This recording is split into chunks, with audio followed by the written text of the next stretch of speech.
I was unconsciously eating too much of the wrong stuff for the wrong reasons. As that I didn't know why. I didn't understand that I had been manipulated, like we all had been manipulated by the marketing machine behind the processed food, the snack food, and the junk food industries. I just knew that that's what I was dealing with. Unconscious eating, too much of whatever it was, the wrong thing, and for the wrong reasons. I'm Michelle Petties. I am the author of Living Large, The Stories of a Food Addict. I am a food story coach. I am a TEDx speaker, and I lost a significant amount of weight after the age of 60, and I have kept it off for years. And I'm here to help you do the same thing. I'm here to help you get unstuck and keep the weight off. Not just lose it, keep it off for good. So y'all, when I wrote my book, Living Large, The Stories of the Food Addict, the first thing that came up for me on this journey is that my problem is this. I was unconsciously eating too much of the wrong stuff for the wrong reasons. As that I didn't know why.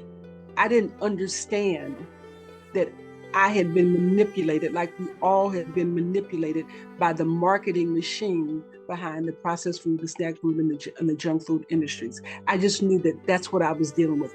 Unconscious eating, too much of whatever it was, the wrong thing, and for the wrong reasons. So my work over the last 5 years has been teaching people how to flip the script on that, to get conscious about eating the right amount of the right foods for the right reasons. And what I primarily focus on are the two things that flank that sentence, and that is consciousness and awareness. Because when you get conscious, when you get aware, then you can change. Then you can pivot, then you can do something different. But first you have to know you're going down a rabbit hole. First you have to know you're in darkness. If you've always been in darkness, you don't know that you're in darkness. So first we have to get conscious, first we have to get aware. And we spend a lot of time on that, of always being aware and how to be aware and what awareness feels like. Because you don't always just get there immediately. It's step-by-step over time. Right? Get conscious, get aware. Then the other thing that flanks it is eating for the right reasons, right? I would venture to say that most people that in here would say that they're an emotional eater. Right? Everybody say I'm an emotional eater? We're all emotional eaters, right? So here's the truth about that. Everybody's an emotional eater. Everybody. We all eat out of emotion. But that's not to say that we can't make healthy choices based on emotion. Who says I'm a nutritional eater? Anybody say that? I'm a nutritional eater, right? Why not? Because that's the only reason to eat. It is the only reason to eat: nutrition, nourishment. Remember what I said at the beginning.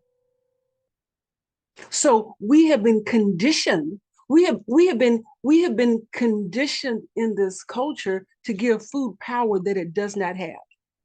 Because every time someone says I'm an emotional eater, they always say it I've always heard them say it from a place of disempowerment. I'm an emotional eater. I eat when I'm sad. I eat when I'm lonely. I eat when I'm bored. I eat when I'm stressed. Right?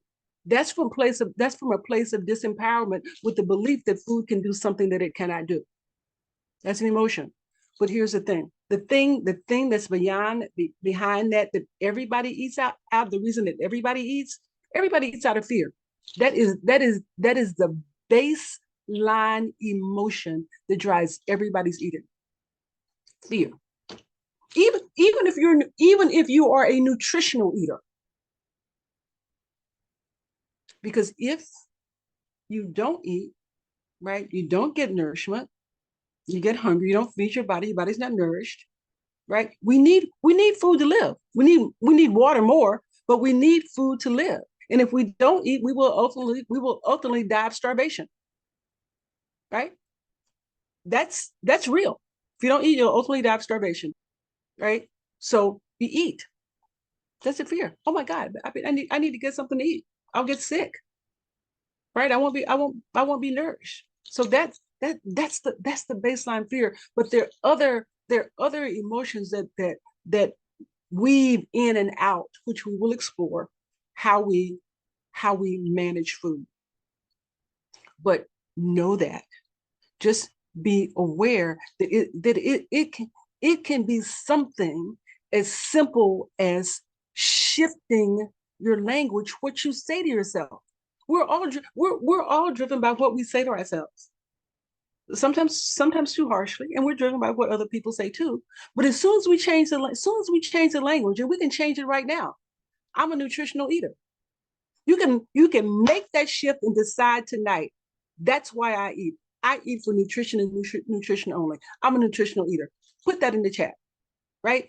Every time you attempted to say I'm an emotional eater, flip the language, because as you continue to tell yourself the truth about yourself and who you want to be, your brain will ultimately start to believe it. That's when we're talking about getting into affirmations. You might not be that right now, but you start writing it, you start thinking it, you start believing it, you start becoming it. You start writing it, you start believing it, you start becoming it.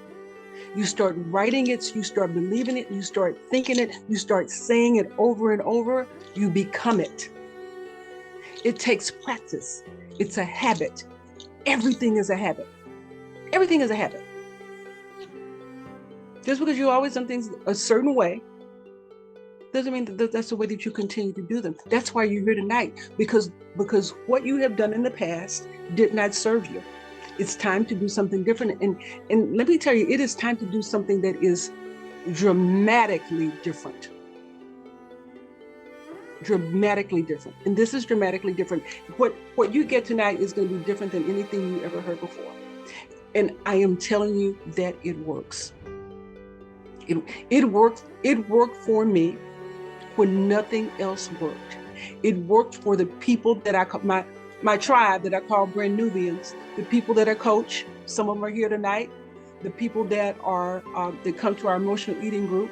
Some of them are here tonight. Some of them that have read the book are here tonight can tell you that it works. And what works is this: is you have to get to a place where you fundamentally believe differently about food.